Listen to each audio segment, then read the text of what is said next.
Election को किसी तरीके से मैनेज करने किया जा सकता है। धांधली के मंसूबे बनाए जा सकते हैं, दौंस के मंसूबे बनाए जा रहे हैं और धन के मंसूबे भी चल रहे हैं। अच्छा, धन, दौंस और धांधली के ये अल्फाज सबसे पहले डॉक्टर तारुल कादरी साहब ने यूज़ किए थे। इनकी एक पूरी डेफिनेशन भी उन्होंने बताई थी।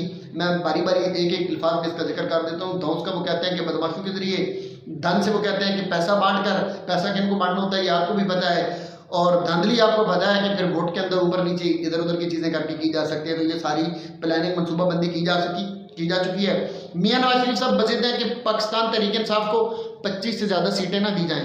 ये मुँह और मसूर की दाल, और अपने लिए क्या मांग रहे हैं, 115-20 कम अज़ कम हो, वाजिबा। और कुछ लोगों का तो ये भी ख्याल है, वो कह रहे हैं कि मियां नवाज शरीफ साहब के लिए 70 सीट्स कन्फर्म की जा चुकी हैं।